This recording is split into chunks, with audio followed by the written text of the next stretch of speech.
Vínculas, la radio de IES Valle de Uco. Hola, ¿qué tal? ¿Cómo están? Aquí estamos en un nuevo programa de Elegimos Hablar de Esto. En nuestra radio Vínculos, la 89.7, la radio socioeducativa del IES 9015 Valle de Uco. Mi nombre es Liliana Tulis y bueno, saludo a mi compañera Lore Rosales, ¿cómo estás? Hola Lili, ¿qué tal? ¿Todo bien? ¿Todo bien? Muy movilizada con el tema de hoy de nuestro programa. Así es. Hola Darío, está del otro lado, nuestro operador. Bueno, como dijo Lore, este es un programa que tenemos en el aire hace 9 años. Es un proyecto que hacemos en conjunto con el espacio de género del área social y políticas estudiantiles del IES Valle de Uco y desde el espacio Trama del IES 9010 Rosario Vera Peñalosa, de donde viene Lorena. Este programa, como les decía, tiene como objeto poner en discusión las problemáticas de género, de diversidades, abordando las temáticas de violencia, intentando apartar un espacio de prevención, de acompañamiento, para lograr espacios libres de violencia para las mujeres y las disidencias. Hoy estamos haciendo un programa especial, como dijo Lorena, ya que el 4 de septiembre es el Día Provincial en Memoria de Joana. Y para esto hemos invitado a la docente Silvia Minoli. Ella es docente jubilada, referente en la lucha por la desaparición y femicidio de Joana Chacón y Soledad Aguilera en Lavalle. La tenemos con una llamada telefónica en contacto con nosotras. La saludamos. Hola Silvia, ¿cómo estás? Bueno, es un gusto la verdad que me llamen y sobre todo de departamentos así más alejados a la capital, ¿no? Porque la idea es lograr de una vez por todas el federalismo y no ser tan egocéntricos como somos por ahí en las ciudades. Y la verdad que escuchar un programa desde el Valle de Uco que se interesa por las violencias, que está conectado con el nivel medio, con el nivel terciario, es una maravilla para mí. Bueno, gracias. Bueno, te agradecemos y vamos a hacer una pequeña introducción sobre la ley provincial y sobre también quién era Joana Chacón. Dale. Bueno, ¿quién era Joana Chacón? Joana era una niña de escuela primaria que yo conocí ya estando como vicedirectora primero en la Escuela Virgen del Rosario de Lavalle. Quiero recordar que en los pueblos por ahí hay muchos nombres de vírgenes y santos y qué sé yo, pero son escuelas públicas, no son escuelas privadas, ¿no? Y yo conocí a la familia Chacón desde que Joana era muy chiquitita, porque ya había hermanos mayores de ella en la escuela, o sea que el contacto era de conocimiento de la situación social en que estaban viviendo, y el seguimiento de cómo iban creciendo esos niños y niñas de esa familia como de tantas otras del lugar.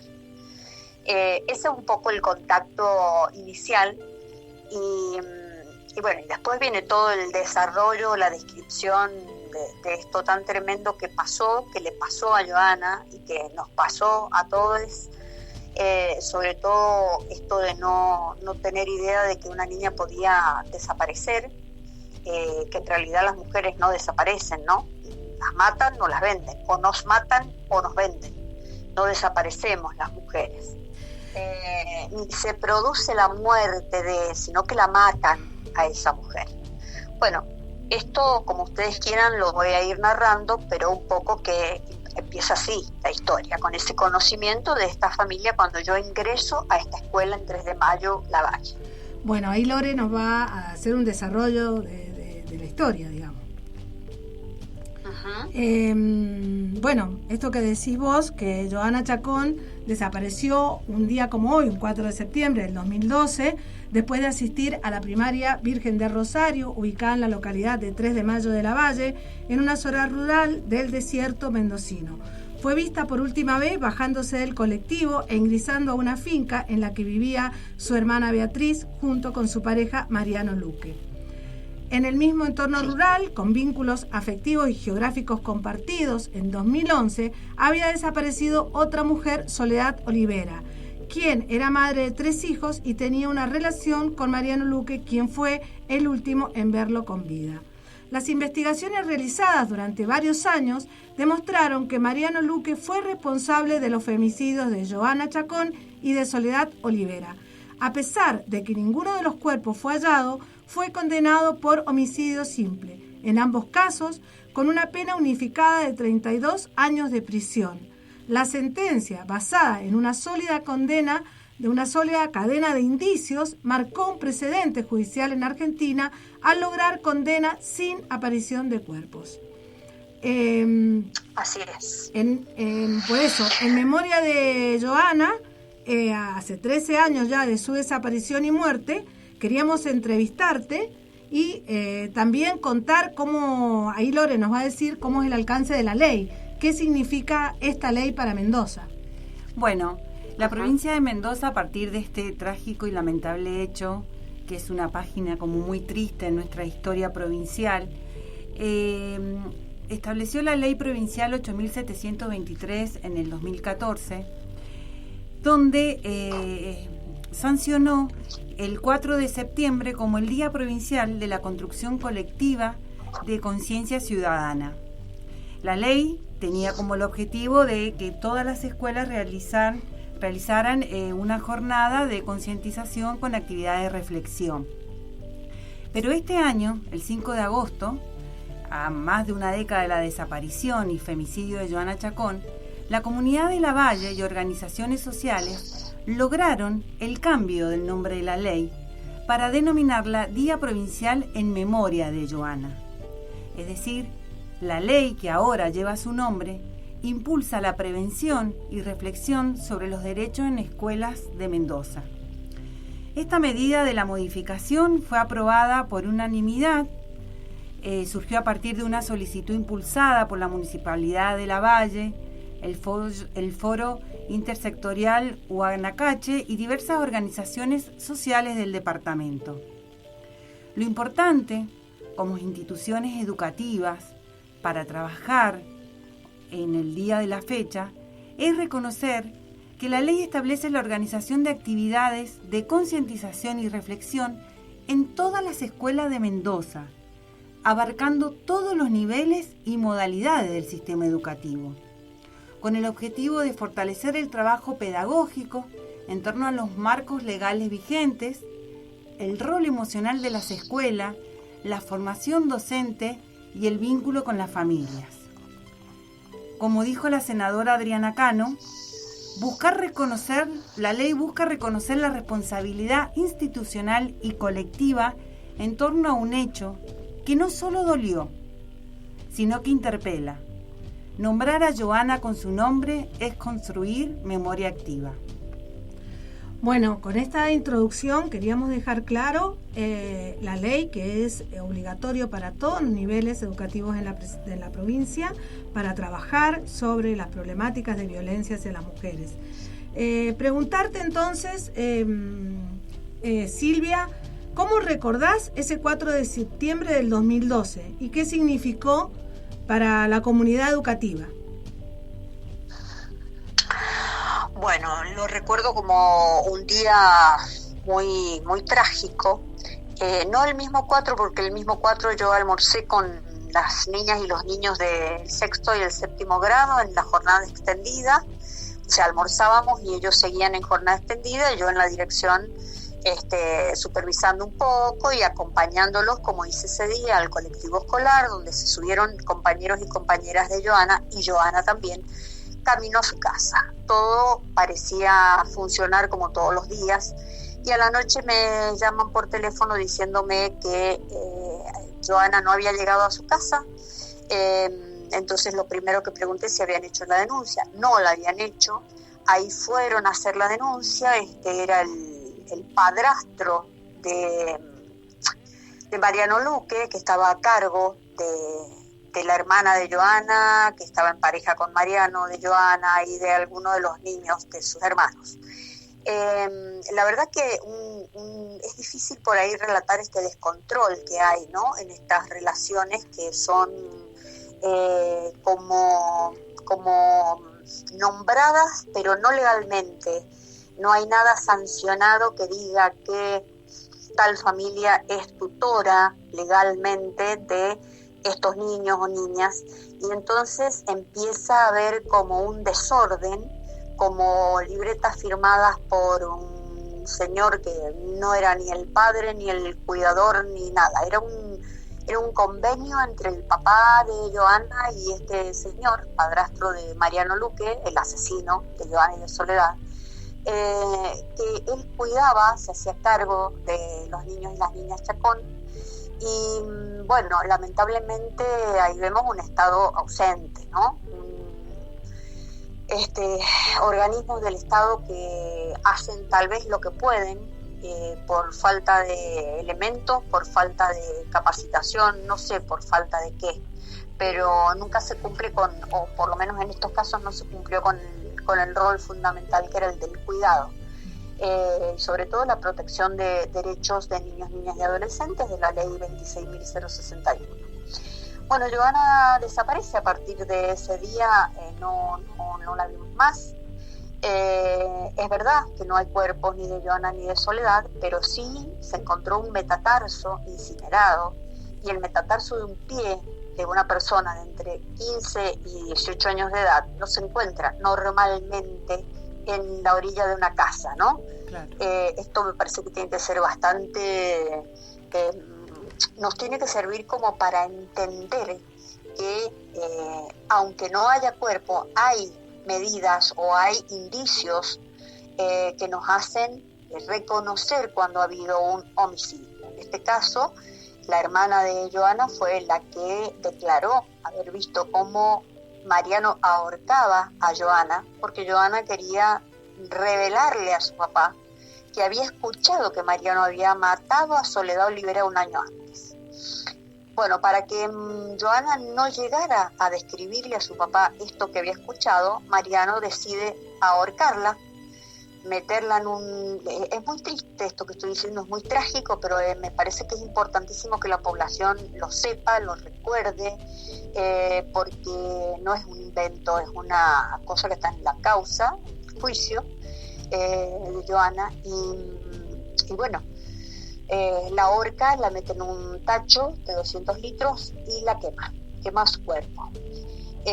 Aparece un metatarso de un pie incinerado, por supuesto no se puede sacar ADN de un hueso incinerado, pero sí sabemos que los juicios de lesa humanidad saben, o sea, los jueces que han estado, los abogados defensores de derechos humanos, abogados y abogadas, han dado por desaparecidos, muertos y muertas, por más que no haya encontrado el cuerpo, porque no necesariamente tenemos que encontrar el cuerpo de una persona para darla por muerta. Eso me parece que ya es hora de que hasta los comunicadores y comunicadoras puedan decirle a la población cómo es esta historia, porque si no, si vamos a esperar encontrar el cuerpo de Joana o de Soledad para hacer un juicio, bueno, todavía estaríamos esperando. Exacto. Mariano está cumpliendo condena, ustedes lo dijeron recién, 32 años, porque se sumaron las dos causas, la de Soledad Olivera, mamá de 3 niños de la escuela, y la de Joana después. Si hubiéramos esperado que aparecieran los cuerpos, este hombre estaría libre. Pero bueno, hay un relato de la hermana de Joana que vio que la ahorcaban. Entonces, la ahorcaban y la quemaban. O sea, realmente es espeluznante. Es una película de terror. Y ahí Silvia, con esto que... a eso quería apuntar.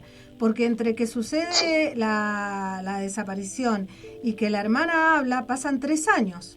Entonces, si no me equivoco, bueno, ahí hubo una gran presión de la comunidad, encabezada por la escuela, particularmente por vos y por todo tu equipo docente que te acompañó y por toda la comunidad.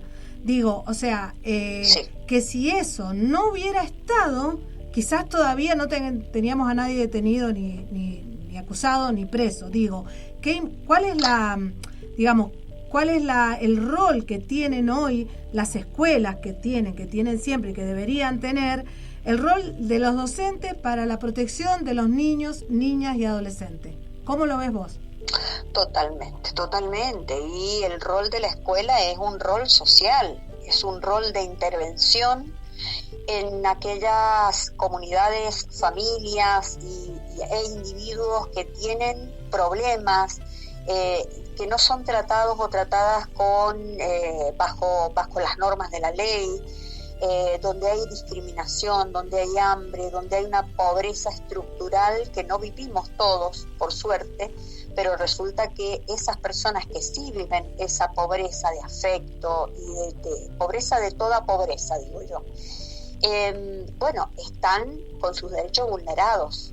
Entonces, cuando hablamos de derechos vulnerados, tiene que haber alguien que las defienda o que los defienda. Nosotros, la comunidad en general educativa de la Escuela Virgen del Rosario salió en defensa de esta niña, y 10 meses antes había desaparecido la mamá de unos niños. Yo no estaba en la escuela. Yo me enteré cuando desaparece Joana que había desaparecido una mamá 10 meses antes. Pero bueno, no se había movilizado a nadie, porque lo más fácil era decir, bueno, se fue con un novio, vaya a saber, abandonó a los chicos, o sea, siempre la crítica y el hostigamiento hacia la mujer, ¿no? Sin pensar de que esa mujer podía ser víctima de violencia fatal, como es la muerte, en manos de un agresor, de un hombre violento. Y bueno, no quiero decir gracias a la desaparición de Joana, pero por la desaparición de Joana es que descubrimos y nos llevaron los hechos hacia la desaparición de Soledad Olivera 10 meses antes. Y así fue que colectivamente logramos que algo que no se había hecho en la Fiscalía de la Valle, porque 10 meses estuvo dormido el expediente de Soledad, hubo una denuncia y ahí estuvo parado. Cuando desapareció Joana y se hizo la denuncia, reactivamos esto de la investigación sobre Soledad Olivera y pasaron las dos a delitos complejos en la ciudad de Mendoza, y esta fiscalía, a cargo en ese momento del doctor Garay, se hizo responsable de descubrir qué había pasado con las dos mujeres. No sé si queda claro, sí, porque la verdad que son dos historias bastante dramáticas. Durísimas. Sí, son dos historias y oscuras. Son dos historias que está sumando una tercera, que bueno, vos no estabas a cargo de la escuela, pero realmente la vulnerabilidad de las mujeres ante las situaciones de violencia que se expuso a partir de la desaparición de Joana. Reconociéndote, Silvia, como una de las referentes en la lucha de esta causa, la verdad que te queremos preguntar con Lili, ¿qué te impulsó a involucrarte tan activamente en la búsqueda de Joana y en el esclarecimiento de la violencia de estas mujeres? Bueno, creo que hay una conciencia social que no sé si tienen todos los docentes, creo que muchos y muchas sí la tienen, y es que el rol nuestro no llega a la puerta de la escuela, tiene que traspasar ese umbral y acompañar a las familias en muchas situaciones, en muchos casos de, como dije recién, de vulneración de derechos o de momentos muy difíciles que pasan y que por ahí la única compañía que tienen es la del maestro, la maestra, la directora, el director de la escuela.